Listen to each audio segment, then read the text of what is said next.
Let's start with the 10th century. So we're talking 1,000 years ago. You have a guy named Muhammad bin Ahmed al-Maqdisī, also known as al-Muqaddasī. He dies in 991. And interestingly enough, he identifies himself as a Palestinian in a work he wrote called Aḥsan al-taqāsīm fi maʿrifat al-aqālīm. Al-Maqdisī, he travels around the Muslim world, and he visits Iran, and he relays an exchange that he had with a construction worker in the city of Shiraz, Iran.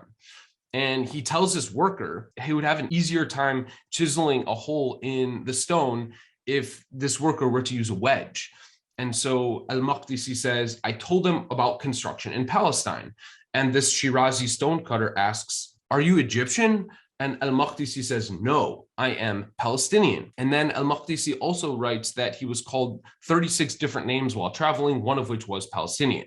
The first question I think here is, why does al-Maqdisī define himself as Palestinian, and why do other people identify him as Palestinian as well? A few noteworthy points I would make here. The first is that during al-Maqdisī's era, so we're talking second half of the 10th century, the word Palestine is in more or less continual usage for many, many centuries, both at the political level as well as the day-to-day conversational level. That's the first point I would make.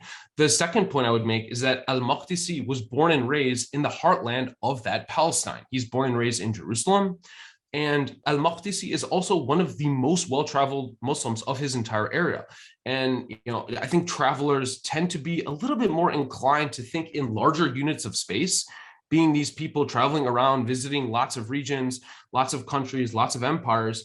They have an ability, I think, to grasp and to imagine these larger units of space. Point number 4 I would make is that the field of geography, geographical studies in the Islamic world has really reached its zenith in popularity during al-Maqdisī's era. And remember, geography is the study of physical places. So I don't think it's a surprise to see people then identifying with those places. And the final point I would make is al-Maqdisī was highly educated. He uses rhythmic prose and poetry. And so I think place-based identities being more intangible, more abstract, more difficult to visualize, they require more education. And so for all these reasons, I don't think it's that surprising to see someone like al-Maqdisī identify himself as a Palestinian. Having said that, this is a sample size of one, okay? I'm not going to come here and tell you that in the 10th century, we have 3, 4, 5, 10, 20 people calling themselves Palestinians. No, there's one source. History has not always been so kind to historians, and so we have to try to extrapolate based on the very little historical evidence we have.